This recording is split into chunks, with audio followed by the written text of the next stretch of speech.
تحدي المخابز معايا النهاردة وعملت الفينو في البيت. مش هتصدقوا الفرق في الطعم والشكل وسره الحقيقي للقوام القطن يا جماعة واللون الذهبي عرفته وهقولك عليه. مش هتشتريه من بره تاني خالص. وعجنت العجينة عندي بمية ودقيق بدون لبن ولا بيض ولا أي حاجة. شايفين الجمال؟ هنبدأ بقى وصفتنا الأول، بس يصلوا على النبي محمد صلى الله عليه وسلم. أول حاجة معايا 1.5 كيلو دقيق، بحط عليهم 1.25 كوباية من السكر كبيرة، وبحط كمان عندي 2 باكت من خميرة الفورية ما شاء الله، ومعلقة صغيرة كاملة من الملح. زي ما حضراتكم كده شايفين حاجة كده اللهم بارك، روعة جدا والله بجد. الفينو في البيت حاجة خطيرة ما شاء الله. وبقلب بقى كل المكونات كده مع بعض ما شاء الله، وبزود عندي ربع كوباية من الزيت، ولو احتجت زيت تاني هحط، مفيش أي مشكلة خالص معايا.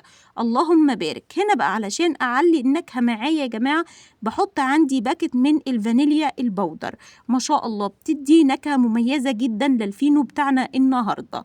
اللهم بارك. وبعجن بقى العجينة عندي بمية دافية. هنا بقى عجنت العجينة عندي زي ما ياخد معاكي الدقيق مية ما شاء الله، وزودت عندي هنا زيت علشان ألم العجينة يا جماعة. اللهم بارك. بلم بقى كل الجناب معايا بالشكل ده ما شاء الله. شايفين العجينة بدأت تلم معايا ازاي ما شاء الله.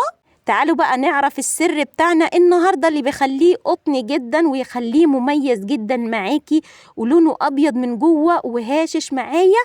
هو السر النهاردة عندي في المعلقة دي اللي احنا هنحطها دلوقتي. بجيب عندي معلقة كبيرة من الخل واحطها عندي على العجينة، وبعمل عندي العجينة بالشكل كده لمدة دقيقة معايا ما شاء الله. وبعد كده بسيبها عندي تخمر يا جماعة، وهتاكلوا معايا النهاردة أحلى فينو خطير جدا والله بجد. لو جربتوه مش هتشتروه من بره تاني خالص. شايفين عندي قوام العجينة بالشكل ده، بحط عليها عندي شوية من الزيت كده على وشها، وكمان من كل جنب بالشكل ده في البولة معايا. اللهم بارك. أسيبها بقى تخمر معايا لمدة نص ساعة. هنغطيها دلوقتي بكيس تلاجة معايا وبفوطة، ومدة نص ساعة هتخمر وهتبقى معايا جميلة جدا ما شاء الله، وهنشتغل فيها على طول. بس الأول تعالوا بقى ما أقول لكم على الخطوة دي يا جماعة.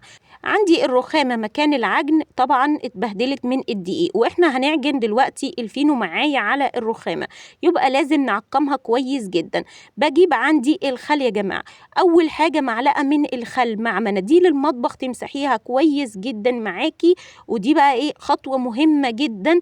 دلوقتي بقى الرخامة بتاعتنا نظيفة جدا ومعقمة وهتشتغلي فيها براحتك خالص ما شاء الله زي ما حضراتكم كده شايفين. والخل يا جماعة في مادة بتدي كده للتلميع معايا بتبقى نظيفة جدا جدا. اللهم بارك. تعالوا بقى نشوف العجينة بتاعتي خمرت وبقت قمر معايا. شايفين الهواء دلوقتي؟ هطلع الهواء منها بالشكل ده بالراحة خالص، وبعد كده هنقطع معايا العجينة لقطع الكور زي ما حضراتكم كده شايفين معايا. حابين بقى تبقى كور كبيرة كور صغيرة، بس أنا هعملها كبيرة بالشكل ده ما شاء الله. شايفين حضراتكم ما شاء الله؟ اللهم بارك. والله العظيم بجد الولاد خدوه ومشبع جدا، يعني حاجة كده تاكلي الرغيف معاكي يشبعك جدا من حلاوته وجماله. اللهم بارك. شايفين حضراتكم؟ هخلص بقى كل العجينة معايا بالشكل ده، أكورها معايا ما شاء الله. ولو وصلتوا معايا لعندي دلوقتي في الفيديو أتمنى أن حضراتكم تتابعوني على اليوتيوب، وأتمنى يا ربي أن الفيديو ينال إعجابكم جميعا، وتقولوا لي رأيكم في التعليقات. هنا بقى خلصنا معايا العجينة كده بالشكل ده ما شاء الله. عملت معايا يا جماعة 19 رغيف كبير. أغطي دلوقتي عندي بقى هنا بكيس على العجينة معايا علشان ما تنشفش ما شاء الله، وهنشتغل فيها دلوقتي بكل سهولة. اللهم بارك. بجيب عندي بقى كده قطعة من العجينة كده وأفردها معايا. بتتفرد يا جماعة بسهولة جدا والله بجد، ناعمة جدا. بس بجيب بقى عندي هنا النشابة وأفردها عندي وأخليها سمكها رفيع جدا. شايفين حضراتكم؟ الخطوة سهلة وبسيطة جدا ما شاء الله. ادي اللهم بارك. ومن الجناب كمان بفردها معايا بالشكل ده. شايفين هي مش متساوية ازاي؟ هتقولوا لي هي مش متساوية، لا تعالوا بقى بعد كده هنلفها رول معايا بالشكل ده، وباجي عندي على الحراف بتاعتي العجينة بلمها وبقفلها كويس جدا زي ما انتوا شايفين كده. ادي بقفلها وبضغط عليها. سهل جدا والله بجد، ما خدش اي وقت خالص، في ثواني عملته ما شاء الله. وبحطه عندي دلوقتي في الصينيه بدون زيت ولا سمنه ولا اي حاجه يا جماعه، زي ما هو كده في الصينيه معايا، وافرده ما شاء الله. ادي وبضغط تاني عليه بعد ما حطيته عندي في الصينيه. اللهم بارك. شايفين بقى رغيف الفينو خطير جدا ما شاء الله، ربنا يا رب يديمها نعمه علينا جميعا يا رب، ويحفظها من كل سوء ومكروه. تعالوا بقى للقطعه التانيه بالشكل ده، اعملها عندي، افردها عندي من كل جنب معايا ما شاء الله. شايفين انا فرداها دلوقتي عشوائي جدا علشان بقى يبقى سهل جدا على ست الكل. شايفين حضراتكم ادي بقفله كويس جدا معايا، واروح ضغط عليه، وبعد كده بحطه عندي في الصينيه واضغط عليه يا جماعه واخليه متساوي معايا، مفيش اي مشكله خالص. اروح بقى جايبه عندي عجينه كمان. شايفين حضراتكم انا يعني بوريكم اكتر من مره علشان تعملوه بسهوله جدا. اللهم بارك. شايفين حضراتكم الاكلات والله بجد يعني احنا بسيطه جدا وسهله، وبتطلع من احلى من بره بكتير. وليه تشتروها من بره؟ لا، ده بكميه صغيره جدا، ممكن بكوبايتين دقيق بس تعملي لاولادك احلى فينو ما شاء الله. شايفين حضراتكم بلفه كمان رول معايا كده. اللهم بارك. وبرجع برضو اقفله كويس جدا. اهم حاجه التقفيله دي يا جماعه، لازم تقفليه كويس جدا وتضغطي عليه بالشكل ده. واحطه دلوقتي عندي في الصينيه ما شاء الله. هخلص كل الكميه معايا بالشكل ده ما شاء الله. عملت معايا صينيتين كبار، وهوريكم دلوقتي الصواني وجمالها. اللهم بارك. شوفوا بقى دلوقتي انا فردت عندي كورتين بالشكل ده. شايفين حضراتكم مش متساويين خالص، بلفهم عندي رولات بالشكل ده ما شاء الله. لو تعبتي بقى من الوقفه اعمليهم كميه بالشكل ده هتخلصي في ثواني. اللهم بارك. واضغط عليهم واخلص بقى كل الكميه ما شاء الله.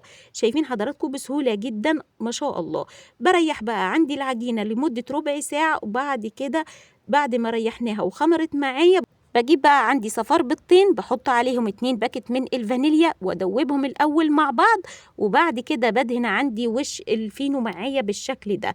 وده بقى السر اللي بيخلي معاكي الفينو من الطبقة اللي فوق مقرمشة ولونها ذهبي، الصفار البيضة بدون بقى لبن ولا أي حاجة خالص. هنا بقى العجينة خمرت كويس جدا، والفرن بتاعي سخن جدا يا جماعة. أنا هسويه عندي في الفرن الغاز معايا.